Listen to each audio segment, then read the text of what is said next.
talent is being looked at in the 5, 6, 7 cities which have been the nodal cities for these GCC, today we are seeing the government and a lot of state government wanting to ride this bandwagon or this curve. So you've seen a lot of these tier 2 cities in different states coming up as a new spokes, if I can say, for the hubs of the GCC, the starting GCC locations.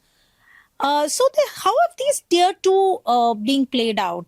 We see a lot of state governments actually playing the ball. They're actually coming up, incentivizing a lot of people to come and open the centers because it obviously helps the economy of the state, etc. How do you think that whole play of tier 2 is coming up? Do you think is here to sustain?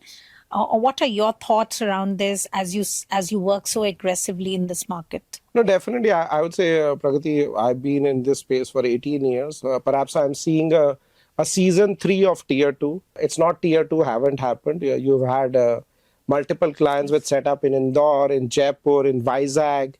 But we all know, I think at that time, the ending wasn't so happy. A lot of it had to be scaled back because the largest challenge you had in tier 2 is your ability to attract middle management talent.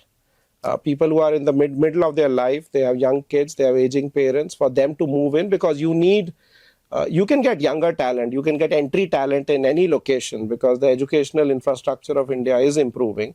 But if you're sitting in Jaipur, making sure someone from Delhi moves in, that managerial talent, which actually drives the part in the mid-level talent. So given, I think, the quality of school education, the quality of medical care, even the quality of nightlife, trust me, plays a big factor in you being able to attract this talent. So somehow I think I've seen, I'll be very, very candid here. I think there's a lot of broadcasting which is happening that we have a great educational infrastructure. But let's be honest, GCCs hire 70-75% of their talent laterally from third parties and product organizations and Big Four. So if you actually want to attract as a tier 2 city, a GCC, you have to first make sure you're able to get the third party SIs, you're able to attract the Big Fours because they will serve as an incubation hub. GCCs per se do not want to become hire freshers and train them. They pick up talent much more laterally. So I think while tax incentives are great, but despite the incentives, you're not seeing that movement because I think that's one area where the state governments need to focus the more. How do you get I would say, the generals of the army? Because if those people come in, they will themselves get the entry-level talent. And when you're younger in life, in your 20s, your ability to move from one city to other is much more easier. Second, I would say, is even international connectivity. I think because if you are going to have your global folks fly into Jaipur and Jaipur doesn't have a direct flight, or you want people to fly, it becomes a deterrent out there. Yes. So I think that international connectivity also plays a part of a role in making sure.